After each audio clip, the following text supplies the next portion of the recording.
ठाण्यातली एक मोठी बातमी आहे। ठाण्यातल्या सिव्हिल रुग्णालयामध्ये डॉक्टर आणि इतर कर्मचाऱ्यांनी अचानक काम बंद आंदोलन करायचा इशारा दिलाय। तरुणांच्या काही टोळक्यांनी इथे येऊन डॉक्टरांना मारहाण केली आणि त्यानंतर रुग्णालयाची पण तोडफोड केली असं समजते आणि परिणामी इथल्या डॉक्टर्स आणि कर्मचाऱ्यांनी बंद पुकारलाय। काहीच काळापूर्वी संपूर्ण राज्यभरात जो डॉक्टरांचा संप सुरू होता, काम बंद आंदोलन सुरू होतं, त्याच्यामुळे वातावरण राज्यातलं तापलं होतं। त्यानंतर खूप मिनतवारीनं डॉक्टरांनी त्यांचं काम पुन्हा एकदा सुरू केलं होतं, पण आता त्या सगळ्या शांततेला एका प्रकारचं गालबोट लागतंय। ठाण्यामध्ये हॉस्पिटलची पण तोडफोड करण्यात आली आणि डॉक्टर्सना सुद्धा मारहाण झाल्याची समजतं आहे। अक्षय भाटकर आपले प्रतिनिधी आपल्यासोबत आहेत। अक्षय, काय परिस्थिती आहे? ज्यांनी मारहाण केली त्यांना पकडण्यात आलंय का?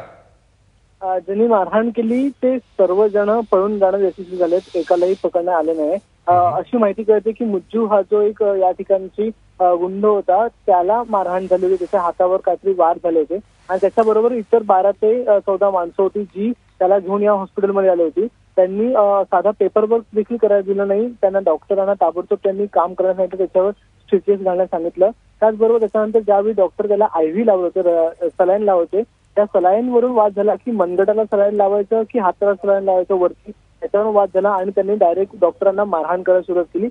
जे डॉक्टर जावेद आणि सलमान या दोघांना खूप मोठ्या प्रमाणात मारहाण झाली। त्यांना त्यांचं रक्त देखील त्यांना स्वतः आता हॉस्पिटलमध्ये ऍडमिट करण्यात आलंय।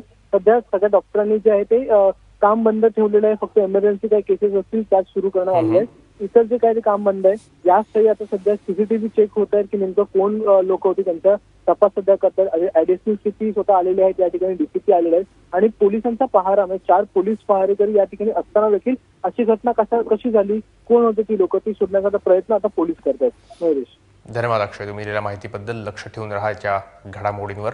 अद्यापही ज्यांनी मारहाण केली आणि तोडफोड केली त्यांना पकडण्यात आलेलं नाहीये।